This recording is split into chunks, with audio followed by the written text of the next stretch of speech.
I know I keep you amused, but I feel I'm being used. Oh, Maggie, I couldn't have tried anymore. You led me away from home just to save you from being alone. You stole my heart, but I love you anyway. I think by the 70s, Rod had really established himself as a star rather than simply a member of a band. I mean, he was in lots of groups prior to the 70s, like Shotgun Express, and he was in the Faces, of course. And he'd done his time, if you might call it that, playing with a band. And he always wanted to be a star, and he was going to be a star by hook or by crook. Anymore. You led me away from home just to save you from being alone. You stole my heart, but I love you anyway. All I need. This concert catches him at a time where he was one of the biggest stars in the world, without doubt. He'd sort of emerged to success and commercial success in the early 70s, having slogged away for a long time. He'd certainly paid his dues, you know, he played in lots of bands, sung the blues in the 60s and onwards with John Baldry and Jeff Beck and others, and then of course the Faces. But his solo career had exploded from about the early 70s when Maggie May gave him a big #1. By this stage, 77, he'd had several massive hits, massive album success. He'd in fact moved on to like the second phase of his solo career, where he'd become a kind of a glitterati kind of mainstream superstar on both sides of the Atlantic.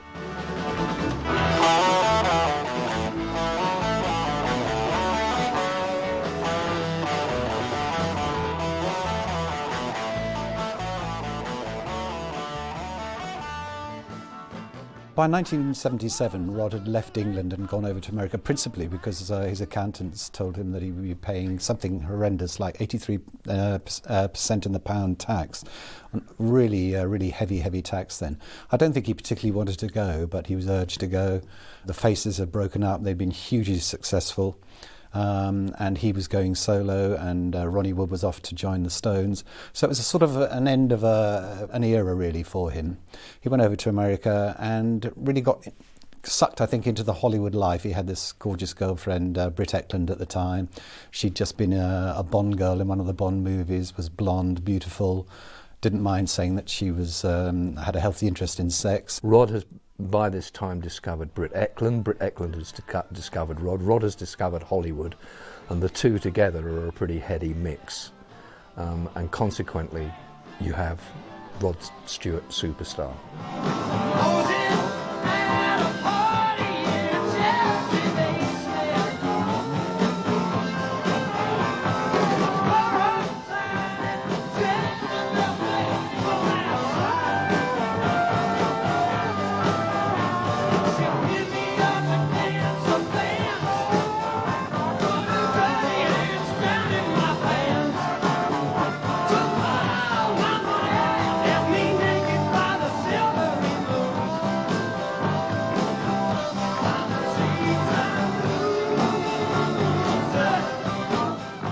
Three-Time Loser is memorable in that it's one of those people point to when they point at how Rod was over the top at this time and how his lyrics were very silly.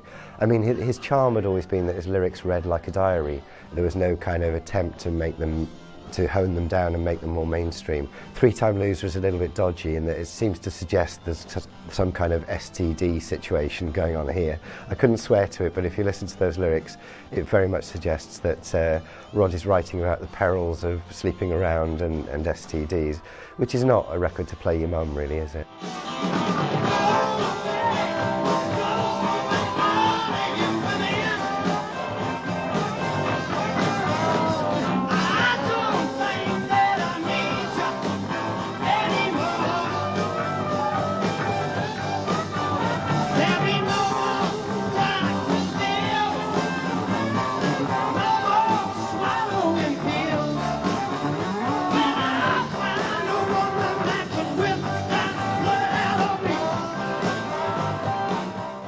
Probably a perfect show opener because and 50% of the people in the audience are still going to be at the bar. You know, they're not in their seats. There are people getting up and it's excuse me, and taking their seats. And this song that kind of nobody really cares about. It's an odd song that you can talk to 10 people about it, they won't have anything to say about it. It's like, oh yeah, I remember the title, but nobody could hum a few bars of it. And as a result of that, it's like a kind of, I think in a show like this, it's merely a throat clearing exercise. I took a long, long trip to the city.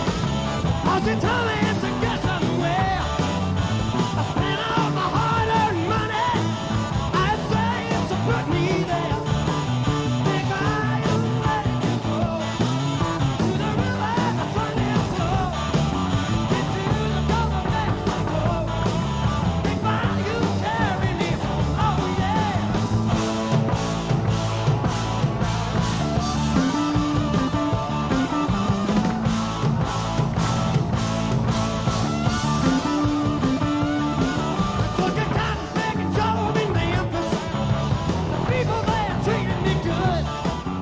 There are some songs from this period which are not standouts at all. I mean, Wild Side of Life, Big Bayou, Three-Time Loser are not among his best ever songs. Big Bone and Wild Side of Life, I think they are fillers in his concert set.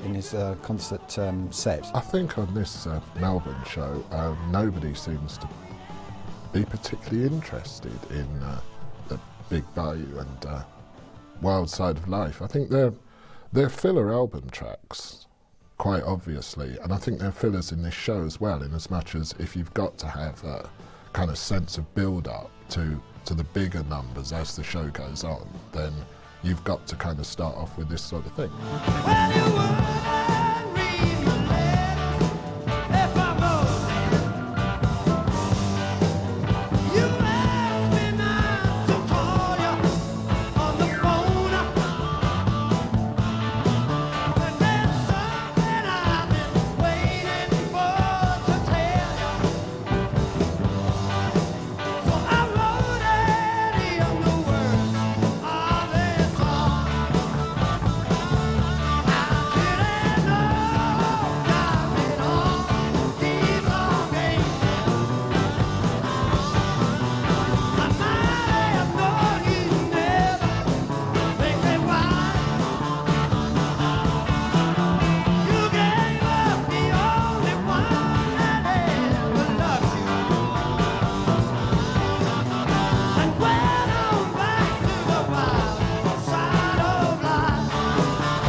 Songs like Big Bayou and Wild Side of Life to me are fillers in his stage act. They're not standout songs for me.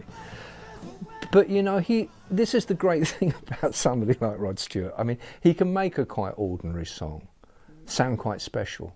And he's capable of taking a fairly bland and uninteresting lyric, and by focusing the attention on himself and what he's doing, he makes it interesting, because you're watching him and you're listening to that voice, and that is a wonderful voice. Stay away from my window. Stay away from my back door too. Disconnect your telephone line. Relax, baby, and draw that line.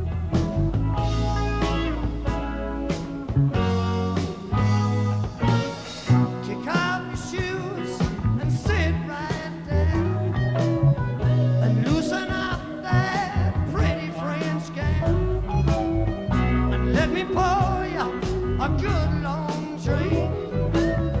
Ooh, baby, don't you hesitate, 'cause tonight's the night, yeah. It's gonna be alright, 'cause I love you, girl. Ain't nobody gonna stop us now.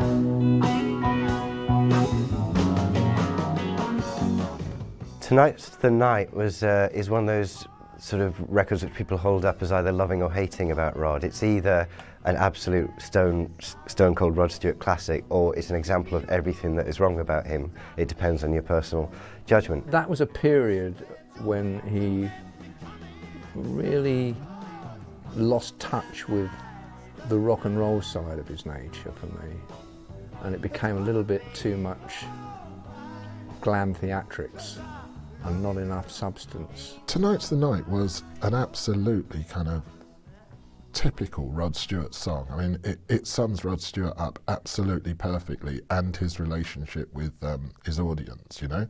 If you assume that his audience is kind of 80% lads, you know, who would love to be Rod Stewart, and this idea, you know, this notion of this kind of relentless Lothario seducing some hapless virgin, and there's so many of his audience would just love to be that bloke, you know, and I'm sure they've all done it in their dreams, you know. So it just became that. It was perfect for Rod Stewart and his audience, in as much as it was the kind of the soundtrack to the life they'd like to have. It's a half-decent song, it has to be said. You know, if there's something people don't like about it, it's the way it's overcooked, and it's too kind of like Leslie Phillips going, hello. It's that kind of... it's very lascivious and suggestive, and a little bit sort of cheesy and a little bit sexist, but at the same time it's a romp and it's funny. Also, it was a yet one more of those anthemic, i.e. sing-along Rod Stewart songs. It doesn't really matter how much you've had to drink, you can still sing the chorus to that song.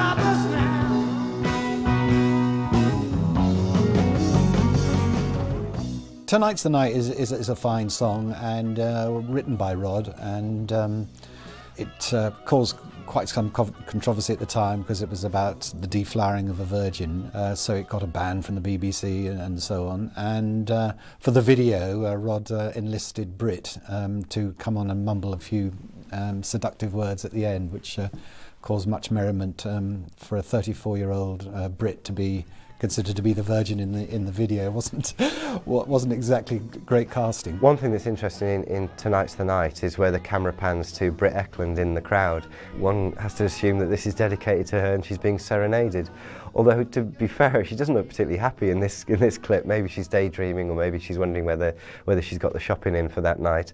But she doesn't exactly look ecstatic in the way that, oh, he's playing my song. Perhaps she'd just heard it a few hundred times by this point and the magic had worn off. It's so hard to mind and broke 1,000 times each time you break away. Feel you're gone to stay. Lonely nights that come, memories that go, bringing you back again, hurting me more and more. Maybe it's my mistake to prove this love I feel inside.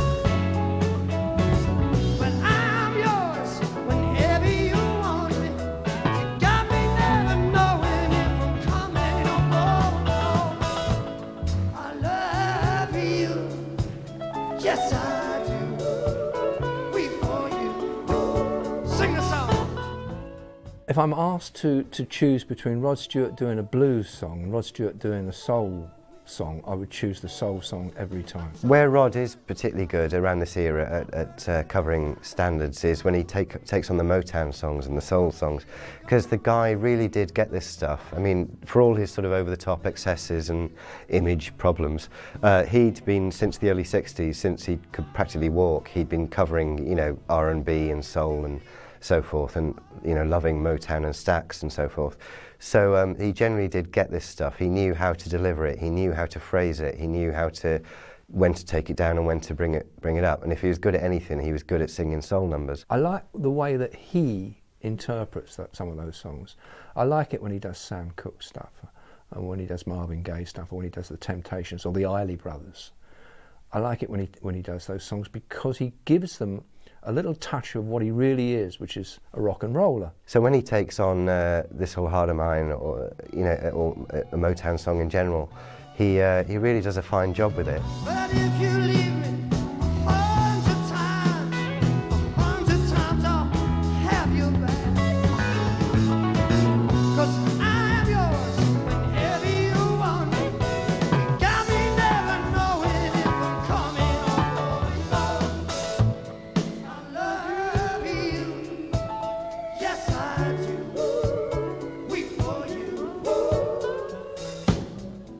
once Rod's stage set had got to this size, it became difficult to interpret those songs in the way he perhaps would have liked. On this show, a real great example of this is This Old Heart of Mine. He does really well. I'm loath to say he improved on the Isley Brothers version. I don't think he did, you know, but his interpretation of it was just stunning, you know. Yet You Keep Me Hanging On was a song that wasn't right for him, and as a result it's been kind of over-amplified, and the subtleties he should have been putting in there he hasn't. So I think at this point his song selection was getting a bit questionable, but up until then I think because the bloke has such an affinity to soul music, he was able to pick songs that he would handle well and would make him sound good. Set me free, why don't you, baby? Get out my life, why don't you, baby? You really don't want me, you just keep me hanging on. You really don't need me, child, you just keep me hanging on. You said to keep coming around, playing with my heart. Why don't you get out of my life and help me just to make a new start? Help me get over you the way you got over me.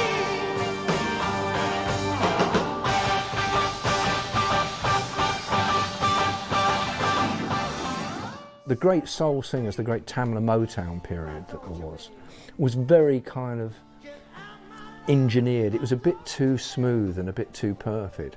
When Rod takes those songs, he gives them a rough edge. I mean, the classic one on this set is Twisting the Night Away, which is not really a rock and roll song. I mean, what's twisting got to do with... But Rod Stewart turns it into a rock and roll song. It's a rock and roll number, and he brings the house down with it. And it's a wonderful interpretation, I think. For me, it's the standout track on stage on this DVD. You can see every strength that Rod Stewart actually has going into that number. Let me tell you about a place, somewhere up in New York ways, where the people are so gay, twisting the night away. Kid, have a lot of fun, putting trouble on the run. Man, you find your own and you're twisting the night away. Dig. Get a fella in blue jeans who's dancing with the older queen. Cat's thrown up in a diamond ring, Jimmy, twisting the night away. You know what? Man, you ought to see her go. She twisting to the rock and roll. 'Cause there ain't nothing like twisting the night away. Guitar.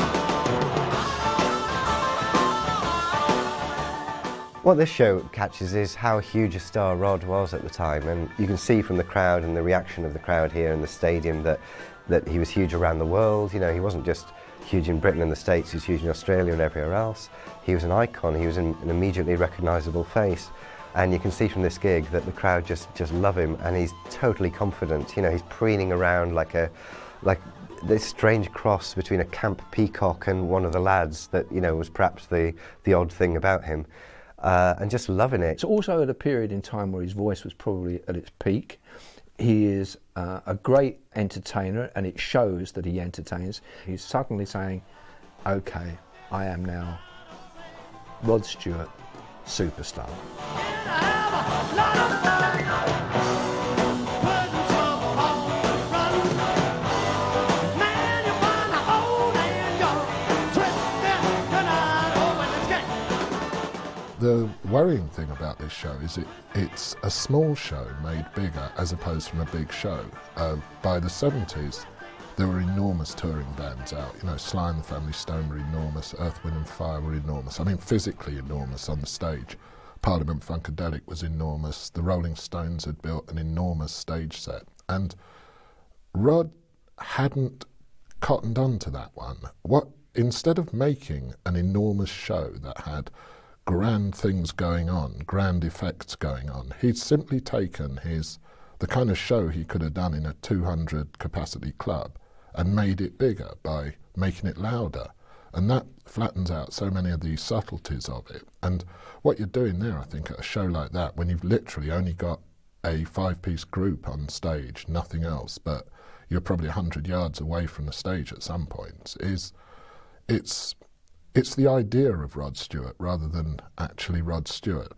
He can go there, run through his catalogue, because that Melbourne show has an interesting selection of songs from across his catalogue. He's not simply pushing one album.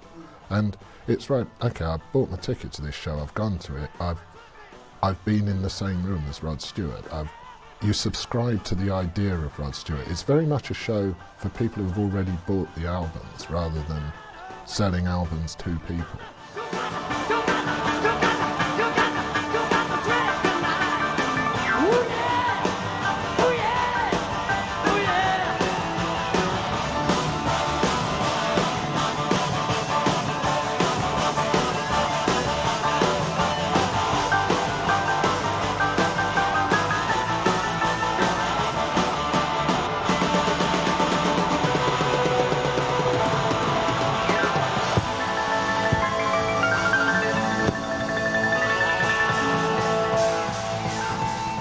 By the mid-70s, he'd rather lost that hardcore following that he had of blokish following, because the faces were, you know, Birds, Booze and Footy, and then music, sort of more or less in that sort of order.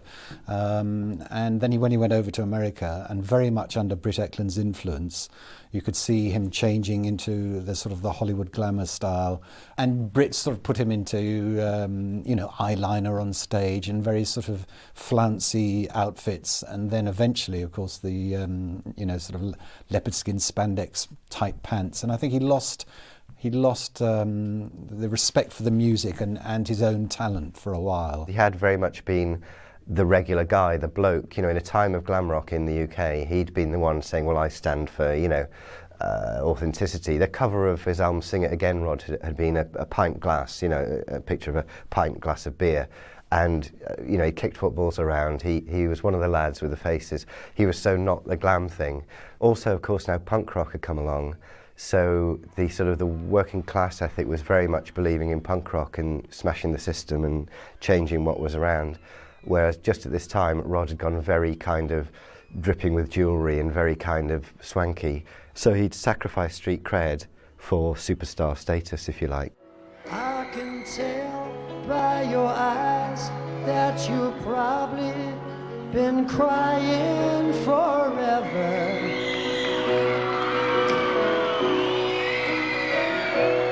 And the stars in the sky don't mean nothing to you, they're a mirror.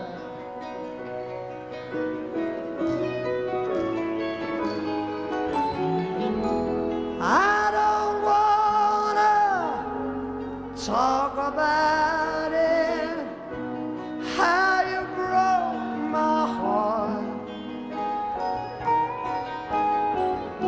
But if I stay here just a little bit longer, if I stay here, won't you listen to my heart? Yeah. My heart.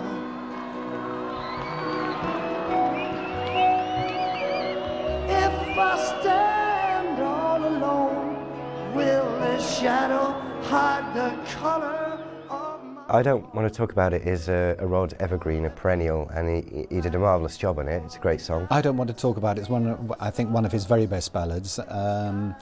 It was on, I think, the Atlantic Crossing album, and that's when he had actually just broken up with his long-standing girlfriend Dee Harrington and moved on to Brit Eklund, and I think possibly that was actually a sort of a nod to Brit that perhaps he'd done her wrong. I don't want to talk about it. Was it a good ballad from Rod? I mean, what he did ballads very well. He was essentially a soul singer. He had an excellent voice. I mean, I think through those sort of the LA years, or the first LA years, it was really only his voice that kept him through, because, you know, the production on those records was pretty horrible. His songwriting had blanded itself out a bit. His song selection was not nearly as clever as it used to be.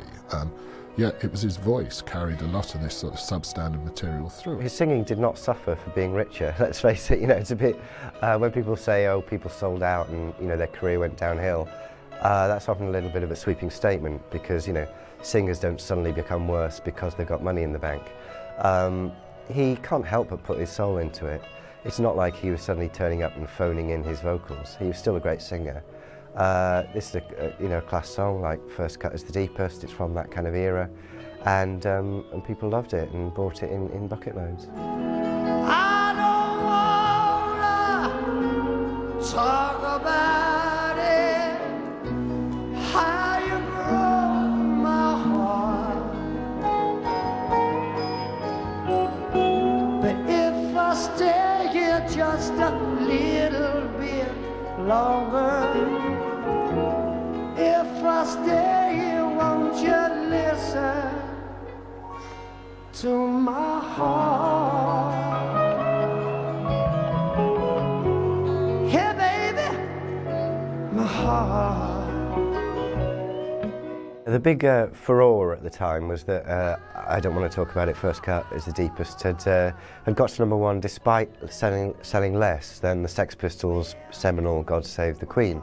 The story was that the charts were rigged so as not to embarrass the Queen on her Jubilee, not to embarrass the record industry as having this banned record at #1, because of course God Save the Queen had been banned.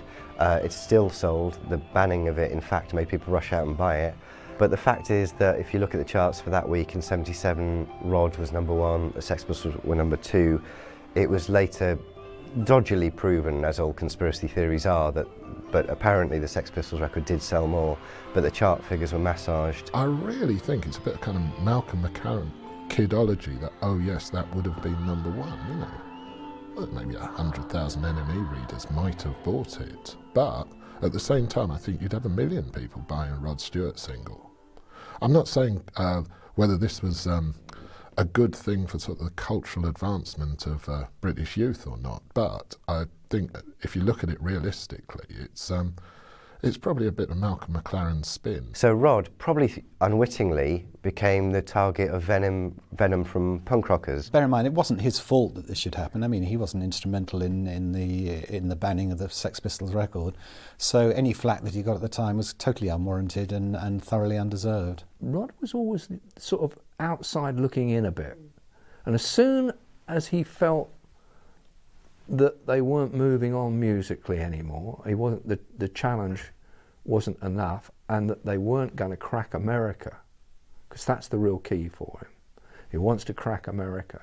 Then he starts to look to albums like Atlantic Crossing to do that job. He'd made that with Tom Dowd, with the Memphis Horns, with Willie Mitchell, with 2 of Booker T's MGs. He really wanted to make an album that sat in the canon of soul music that he'd grown up listening to. Unfortunately, whether it was what the producers felt they were doing, what he felt he needed to be doing, what his record company felt he needed to be doing to reach this American market, it came out a bit like American FM rock, really. It wasn't the soul he was looking for had got diluted, which was a shame. Perhaps that's the album which will stand as his testament in a way, you know, because it was kind of the midpoint between his earlier work that he'd done for years and years, in fairness, with the Faces and solo initially, the kind of authentic, gritty rock and gritty soul and R&B ballads. And then, of course, in his later career, he's been, you know, very kind of mainstream, very, very glossy and commercial and a little bit coffee table. Atlantic Crossing was perhaps the you know, the peak after which he went down, where he still had elements of his kind of, for want of a better word, street cred roots, but he was also going global. He was going a little bit private jet and a little bit glossy. In America, it helped to make the transition for him after leaving the Faces to, you know, a major rock star, which is what he wanted to be. In these days, changing ways, so-called liberated days, a story comes to mind of a friend of mine. Georgie boy was gay, I guess, nothing more and nothing less, the kindest guy I ever knew. His mother's tears fell in vain. The afternoon George tried to explain that he needed love like all the rest. Pa said there must be a mistake. How can my son not be straight after all I've said and done for him? And we sang.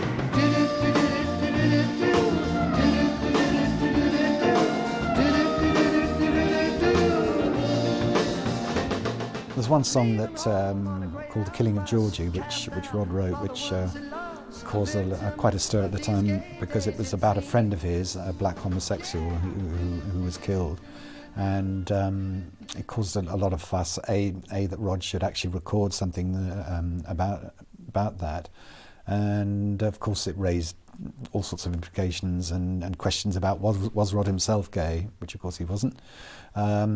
But as a real sort of heart-rending song, it still stands out. The Killing of Georgie stands out in the Rod Stewart canon quite simply because it's not laddie, it's not beery, it's not... But that's if you listen to it from a lyrical point of view and you understand what it's about. It's the lyrics mean so much to people because they meant a lot to Rod when he was writing them. He was genuinely upset about his friend being killed, you know, and this was his sort of outpouring about it. Out of a dark inside street came a New Jersey gang with just one aim, roll some innocent passerby. There he shoot a fearful fight, screams rung out in the night, George's head in a sidewalk cornerstone. A leather kid, a switchblade knife, who did not intend to take his life, pushed his luck a little too far that night. Sawed-off blood dispersed the gang, a crowd gathered, a police came, an ambulance screamed to halt, 53rd and 3rd, but we sang. The story is very well told in kind of chapters. You know, it builds very well like a good piece of writing does. It's not just kind of, hey everyone, some of my best friends are gay. It's not just that. It is actually very well detailed. You know, even down to the sort of the streets in New York and what's going on there. And then when it closes with that couplet about youth's a mask and it doesn't last, live it long and live it fast, that's one of the great kind of payoff lines in pop lyrics, really. It's kind of pop philosophy at its very best. And this is a tremendous version we get here in the concert because he just generally gets into it. He seems to cut himself off from all the palaver for a while and he just sits down and sings it really, really well.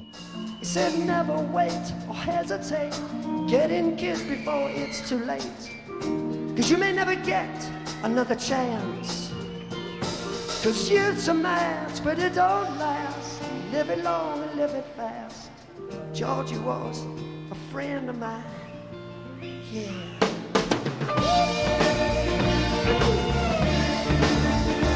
Oh, yeah. The Killing of Georgie is a wonderful song. The problem with it is that listening to it 20 years later, it doesn't have quite the same effect. It's dated. But in the context of this DVD on stage, as a cameo of a period in time in which this song meant something because it was making a statement about the gay problems, if you like, at that period, and because it was sung with such genuine sincerity, it comes across, it works. You can see it again as a little time capsule, you know, of that period historically. You know, it's saying something worthwhile. 20 years later, I'm not so sure. Out in sun when it's in your face really shows your age. That don't worry me none in my eyes, oh everything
Maggie May is of course the song that everybody associates with Rod Stewart, more than probably any other. I think the track one will always associate Rod Stewart with is Maggie May, which came out in 1971 and was a fine single, but oddly enough, when they recorded it for the album Every Picture Tells a Story, it very nearly didn't actually make it onto the album at all. Rod played it to somebody who said, "Oh, I don't think there's much in there, not much of a melody there."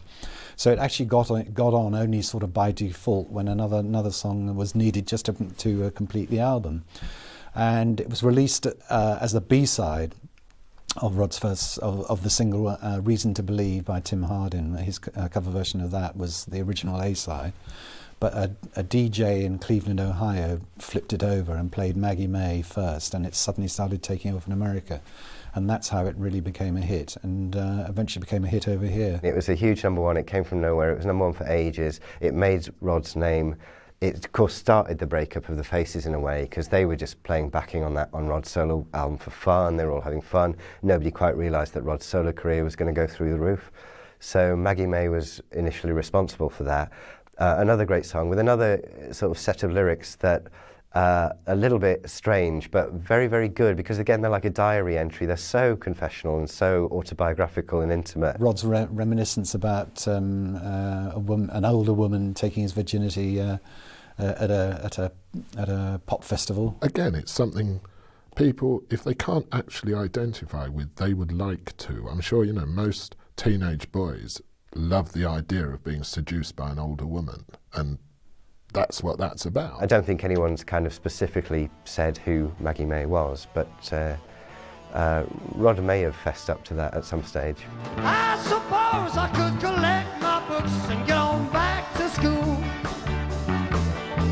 or steal my daddy's cue, make a living out of playing pool. Let's hear ya.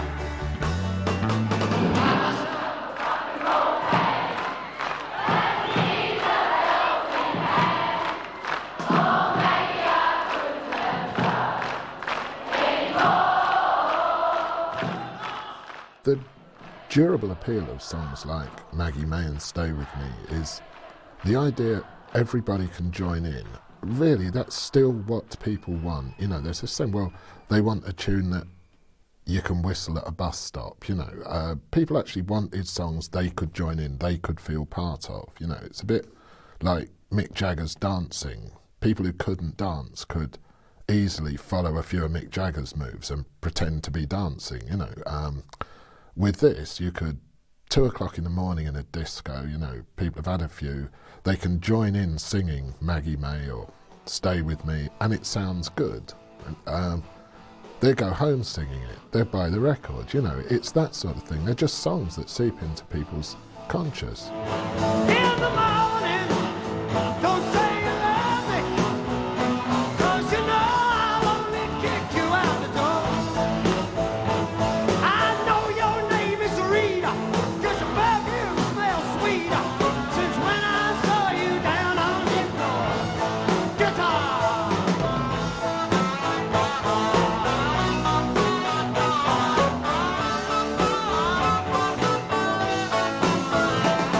Don't mean to sound degrading, can't feel my life is fading. A face like this, I got nothing to laugh about.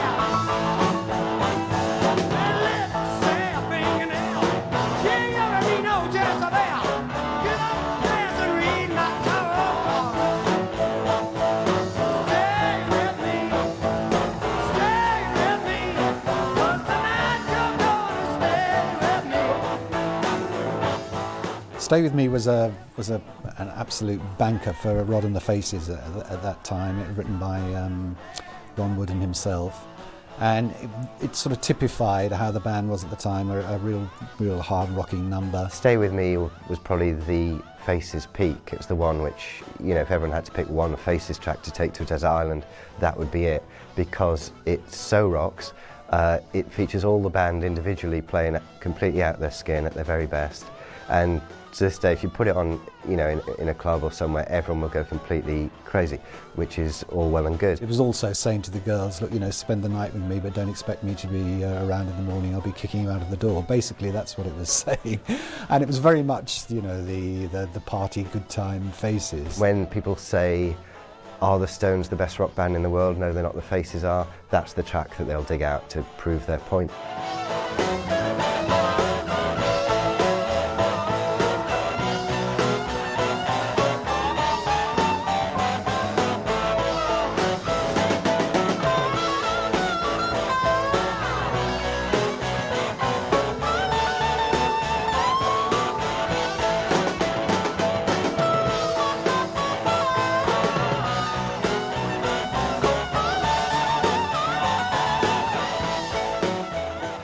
When you saw the Faces on stage, you felt a part of that joy and that happiness that they generated from the stage. When other bands have to reinterpret that work, they don't have those qualities. They're looking to reproduce what they heard on record, not what went on stage. They can't, of course. So it quite often doesn't quite come off, like this doesn't quite come off. This rendition of Stay With Me is one that has been over-amplified to bring it up to the size it needs to be in this auditorium, you know. It's not as subtle as it might be. Also, this bunch of session men he's got behind him, good as they are, they're not part of it like the Faces were. It's not that kind of group experience. It's very much a bloke singing in front of his band. This band were not the Faces, that should be pointed out. You know, they were not quite the Faces. They were all individually top musicians, of course. You know, he wasn't going to just audition, you know, any old schmuck. And they're all individually top musicians, but they didn't quite perhaps have the chemistry on stage that the Faces always had, because few bands did, in fairness. This is an example of, I suppose, of Rod Stewart's ability to pick great musicians. His problem was he could never hold on to them, because he never treated them well enough. Jojo was a man who thought he was a loner, but he knew it couldn't last. Jojo left his home in Tucson, Arizona, for some California grass. Get back, get back, get back to where you once belonged. Rod doing Get Back on this, it's a good choice, because it's a song that's almost impossible to mess up. I'm sure I could do Get Back and it would sound reasonably good, you know. It's just one of those songs. It's a great modern rock and roll song. Paul McCartney was obviously a friend of his from the Beatles, and he wanted to do a Beatles cover, and that's probably the one he chose. It's a decent enough effort, I think. I think maybe the lyric kind of meant something to him at the time too. I think he was sort of trying to get back a bit. While she can. Get back, get back, get back to where you once belonged. Get back, get back, get back to where you once belonged.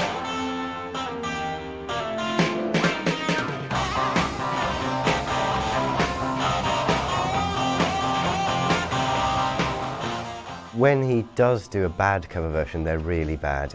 Get Back would be the example. It's so lazy, it's lame. It doesn't add anything at all to the original. And if you're going to do a Beatles song, you'd think you do one of the more interesting ones rather than a straightforward sort of 4/4 rock number, which I think even the Beatles would say was a bit of a sort of knocked it off in 5 minutes job. Get Back is not the most structurally interesting Beatles song, and perhaps that's why it appealed to Rod, because it was an easy pickings. But this version and the version on record have nothing special about them really at all. When you think of Rod Stewart, you know, you can criticise the albums and possibly not like the songs that he's singing, but if you go and see him, he always does give 120%.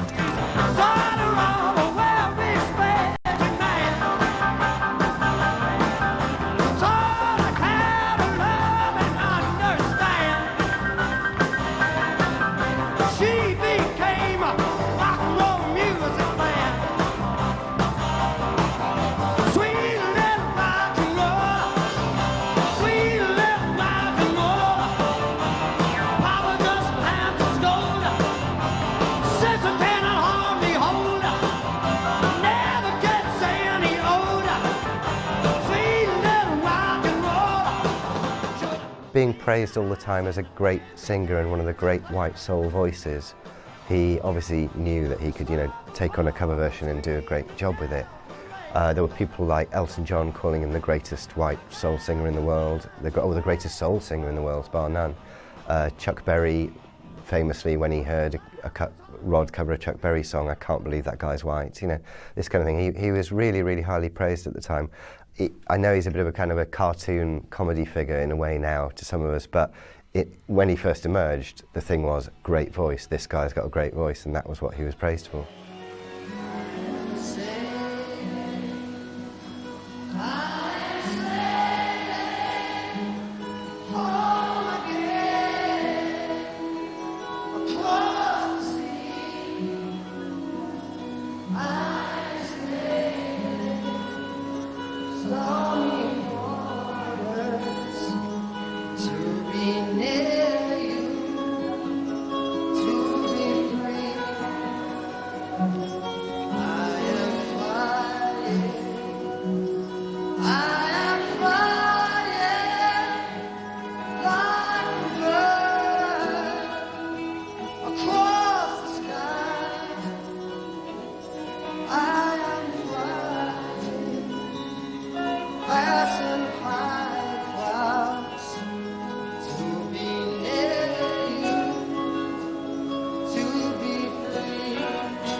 He recorded Sailing, which was written by the Sutherland brothers, and it became a huge, huge hit. And I think at the time it was seen as a sort of anthem on the terraces, and of course the football fans did adopt it, and they were all swaying away and singing it. And then it became a big hit because he was hugely popular at the time. But it had a resurgence when it was used as the theme tune for a big BBC television documentary about the Ark Royal, which is a magnificent naval ship. Picked up like that BBC series about the Ark Royal, and I think had a bunch of sailors singing it. I think the sailors on the ship sung it, and it just, that kind of stirred everybody. You know, it was one of those things. The series was incredibly well watched. You know, it had viewing figures of, I think, 10 million plus. That made an enormous difference. It became almost like the Royal Navy's national anthem, really. It was the Royal Navy's theme song, and so I think with a bunch of people it almost became their patriotic duty to buy it, you know. Can you hear me? Can you hear me? Through the dark night, far away, and dying, forever crying, to be near you. Who can say, can you hear me? Can you hear me? Through the dark night. Sailing is one of those songs that nowadays just seems so cheesy, you can't quite believe that it was such a big hit at the time.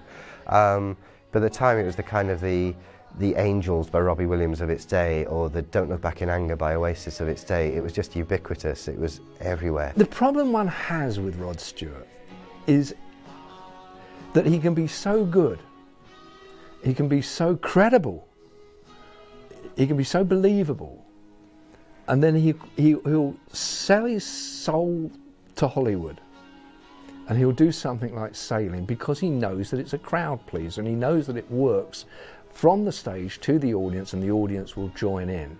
And it's a sing-along.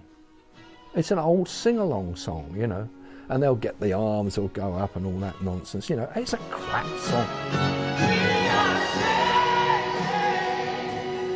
We are sailing all again across the sea. We are sailing stormy waters to be near you, to be saved. Keith Richards sold his soul to the devil, so they say. Works quite well. Good swap. Rod has sold his soul to the bank manager. And that's not a good swap. And money to Rod is God. I mean, everybody will tell you this, of course, that has ever worked with him. You know, what comes first in his life is how much.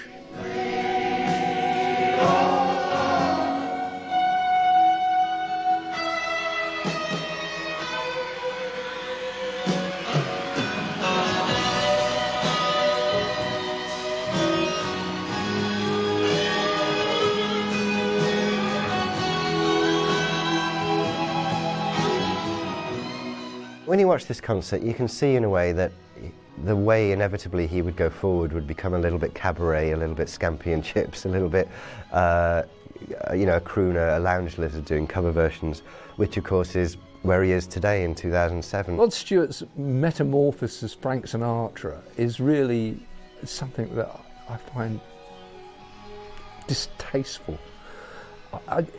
It's yet again another indication of how Rod will do almost anything for money. It's interesting where Rod is now. He's tagged as this kind of cabaret crooner, and in almost a derogatory way. And there's sort of nothing wrong with cabaret crooning, really. You know, Dean Martin made a good living out of it, and I think at Rod's time of life, this is sort of what he ought to be doing. There's something a bit kind of wrong with the notion of, you know, a bloke who's hurtling towards his 70s, putting on disco trousers and giving it plenty on stage at Wembley Arena. Whereas with this, I think he can go back to showing actually what a good singer he is. He's still a decent singer, maybe not as great as he was since the throat operation, you know, but, you know, all sympathy to him for that. You know, he's done well to come back at all. It's kind of a lazy little comfortable niche he's found for himself now. Rod Stewart is actually a rock and roll tart. He's a strumpet, you know. He'll sell himself for almost any concoction that will actually enhance his fame and make him more money. God knows why he never did a punk album. He must have, perhaps it never made enough money in America. Clearly the bloke doesn't want to give up singing or music, and there's no reason why he should, but at the same time he's found something that fits where he is in life now. One has to judge him on someone who's the longevity of his career you can't knock. You can knock certain parts of it, but to sustain that popularity and still be able to sell out the Albert Hall, for example, 40 years after he's first started out. He has, perhaps first and foremost, always had this fantastic voice, which no matter how much you doubted him, how much you thought he was a bit of a joke, how much he sold out and went a bit rubbish, you'd hear the records and hear him singing live, and you'd always think, my God, that guy can sing.